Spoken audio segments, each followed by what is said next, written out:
দোস্ত, তুই এত সুন্দরী কেন? তুই যে কি বলিস, আমি তো পেতনি। না রে, তুই সত্যিই অনেক সুন্দরী। আর শুধু সুন্দরী নয়। দেখ, তুই যে কি বলিস না। হুম। আচ্ছা দোস্ত, একটা কথা বলবো? হুম, বল। আমি যদি একটা পরীর কাছে একটু ভালোবাসা ভিক্ষা চাই, সে কি দিবে আমায়? দেবে কিনা জানি না, তবে তুই ট্রাই করতে পারিস। অনেকবার বোঝানোর চেষ্টা করেছি, কিন্তু লাভ হয়নি রে।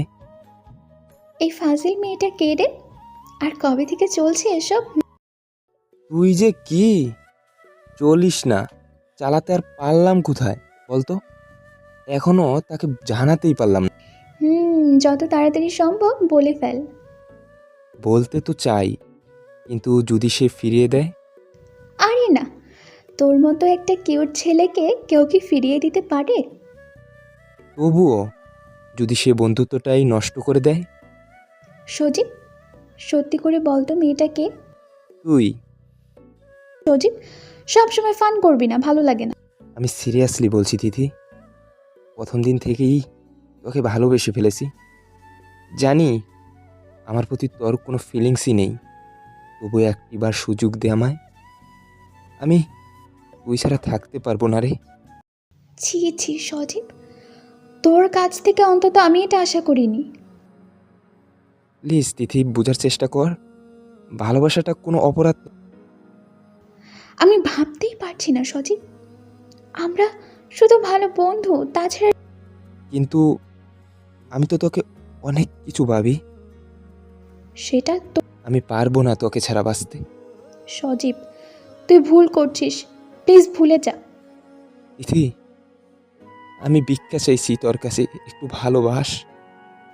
সজীব, ছাড় আমাকে বলছি। না, আগে বল ভালোবাসবি? কি ছেলে মানুষে করছিস, সবাই দেখছে তো। দেখুক, আমার কি তাতে? সজীব, হাত ছাড়। আগে বল ভালোবাসি। কিছুক্ষণ নীরব দুজন। তিতি একটা কাঠ এগিয়ে দিল। কি এটা?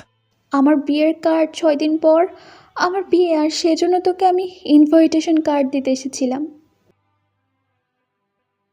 সত্যি দোস্ত, তোর বিয়ে? আড়ালে দু চোখের পানি মুছে মুখে হাসি ফুটালো সজীব।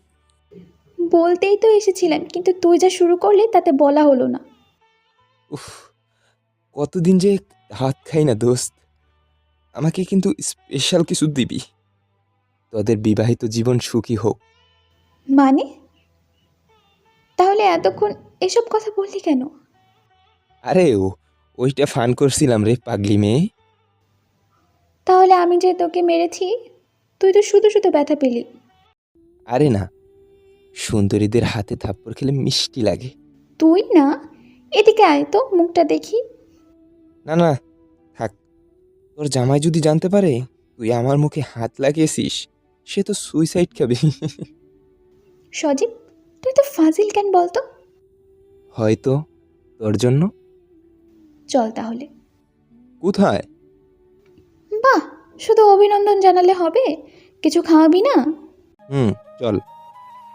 সারা বিকেল তিতির সাথে ঘুরে ওকে বাসায় পৌঁছে দিয়ে এসেছে সজীব। পাশাপাশি না, তবুও অনেকটা কাছে ওদের দুজনের বাসা। সেই ইন্টারমিডিয়েট থেকে দুজনের চেনা জানা বন্ধুত্ব। সজীব তিতিকে পছন্দ করে অনেক আগে থেকে, কিন্তু বলার সুযোগ পায়নি। সজীব জানতো ওকে ফিরিয়ে দিবে, কিন্তু তারপরেও কষ্ট হলো যখন শুনল তিতির বিয়ে ঠিক হয়েছে। রাত 12টা।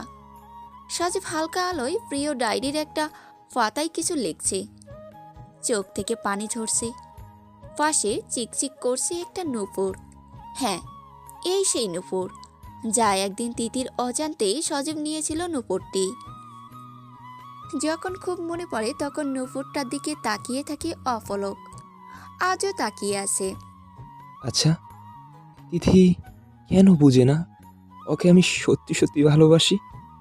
আমি শুধু ওর পাশে হাতটি ধরে সারা জীবন চলতে চাই। একটিবার আমাকে কেন ভালোবাসতে দিল না? তবুও আমি ভালোবাসবো এই মেয়েটাকে। পরের দিন সকালে দোস্ত, কই তুই? বাসায়? একটু আসতে পারবি? কোথায়? আর শপিংয়ে যাব। কিন্তু কোনো কিন্তু নয়, তুই যাচ্ছিস। তিথি, শোন না। না, কিছুই বলবি না তুই। ফোনটা রেখে দিল তিথি। সজীব আধা ঘন্টা পর বাথরুমে ফ্রেশ হতে ঢুকলো। কিছুক্ষণ পর বের হতেই চমকে উঠল। তার প্রিয় জিনিসটা হাতে নিয়ে কেউ একজন দাঁড়িয়ে। তাড়াতাড়ি করে ডায়েরিটা তিতির হাত থেকে নিয়ে নিল সজীব। কতক্ষণ এসেছিস? এই তো মাত্র এসেছি, তোর দেরি হচ্ছে দেখে। ও, তুই বস, আমি কফি নিয়ে আসি। সজীব শোন, হ্যাঁ বল। এটা কোথায় পেয়েছিস তুই? আরে, ওটা তুই পেয়েছিস কোথায়? দে, আমাকে দে। না, আগে বল এটা কার। জেনে কি করবি তুই? করবো অনেক কিছু। আমি জানি না ওটা কার। সজীব সত্যিটা বল। আরে, তুই এত সিরিয়াস হচ্ছিস কেন? কারণ এই নুপুরটা আমার। তুই কি পাগল হয়েছিস নাকি? তোর নুপুর আমি রাখতে যাব কেন? সজীব চালাকি করবি না, আমি তোর ডায়েরি পড়েছি। আরে, ওটা আমার নয়। তুই এত বেহায়া কেন? জানি না। এত ভালোবাসিস কেন আমায়? আমি তো তোর ভালোবাসার মূল্য দিতে পারবো না। আরে পাগলি, ভালোবাসি আমি, বাসি তুই তো না। তুই এত কষ্ট পাচ্ছিস কেন? তুই সত্যি একটা একটা কি? গাধা। তুই গাদি। না, আমার না, তোর জামাইয়ের। পাগল, চল দেরি হয়ে যাচ্ছে। বেরিয়ে পড়ল দুজন। সারাদিন শপিং করেছি। মাঝে মাঝে যখন সজীবের স্পর্শ লাগছিল, অবাক হয়ে তাকিয়ে দেখছিল সজীবকে। শপিং শেষে বাসায় পৌঁছে দিয়ে আসার সময় অপলক তাকিয়েছিল তিতি। দেখতে দেখতে কেটে গেল দিনগুলো। এ কদিনই এক অন্যরকমভাবে খুঁজে পেয়েছি দুজন দুজনকে। অনেকটা ঘনিষ্ঠতার সৃষ্টি হয়েছে। সেই সকাল থেকে সজীবের ফোন অফ। তিথি বারবার ট্রাই করছে, একটু পর সে অন্য কারো হয়ে যাবে। তিথি তো তাই চেয়েছিল, কিন্তু এখন কেন জানি এক গভীর শূন্যতা অনুভব করছে সে। সজীবকে মিস করছে সে, কিন্তু চাইলেই যে আজ এক দৌড়ে দস্তর বাসায় আসতে পারবে না সে।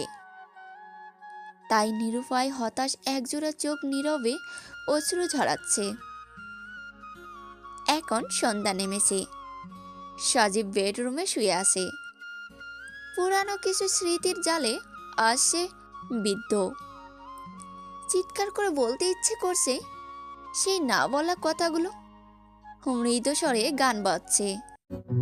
जब जब तेरे पास मैं आया एक सुकून मिला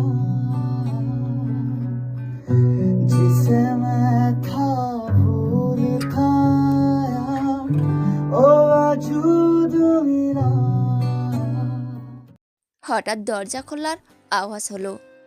অন্ধকারে আবছায়া একটি নারী মূর্তি ভিতরে প্রবেশ করলো। সজীব উঠতে গিয়েও পারল না।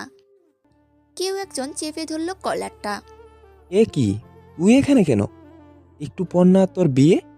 চুপ বেয়াদব, প্রেমের ফাঁদে ফেলে এখন দেবদাস সাজা হচ্ছে, তাই না? মানে? মানে তোকে বুঝতে হবে না। তুই কি ভেবেছিস আমি হেরে যাব? কখনো না। আমি পারবো না তোকে ছেড়ে থাকতে। এই পাগলি মেয়ে, তুই ঠিক আছিস? আমি ঠিক আছি, শুধু তুই ঠিক নেই। আমার আবার কি হলো? একেবারে ন্যাকামি করবি না। এত যখন ভালোবাসিস আমাকে নিয়ে চলে গেলি না কেন? তুই একটা পাগলি। হ্যাঁ, আমি পাগলি, শুধু তোরই পাগলি। চল, বাসায় পৌঁছে দিয়ে আসি। না, এখন থেকে এটা আমার বাসা। তিথি, ছেলে মানুষই করিস না। সজীব, আমি হয়তো কোনো একদিন তোকে ফিরিয়ে দিয়েছি, বিশ্বাস কর। তখন আমি ভালোবাসা বুঝতাম না, এখনও বুঝি না, কিন্তু বিশ্বাস কর, তোকে ছেড়ে থাকতে পারবো না আমি। তুই আমাকে ভালোবাসা শেখাবি না? পাগলি মেয়ে, একটু পর যার বিয়ে সে এখন অন্য একজনকে ভালোবাসা শেখাতে বলছে। মানুষে শুনলে কি বলবে? যা বলে বলুক, আমার স্বামীর কাছ থেকে আমি ভালোবাসা শিখবো, তাতে মানুষের ক্ষতি কি? তুই যাবি? এবার তিথি কেঁদে উঠে জড়িয়ে ধরল সজীবকে। এই ছাড় বলছি। না, আগে বল ভালোবাসি, না, বলবো না। তাহলে ছাড়বো না। তিথি, ছাড় না। না, বল ভালোবাসি। কিন্তু তুই তো আমাকে ভালোবাসিস না। কে বলেছে? তুই তো বলেছিলি সেদিন। তখন বুঝতাম না, কিন্তু এখন বুঝি। ভালোবাসি তোমায়, আমার ককটেল সুন্দরী। কি বললি আমায়? না, কিছু না। হুম, আমিও ভালোবাসি তোমায়। এবার ছাড়।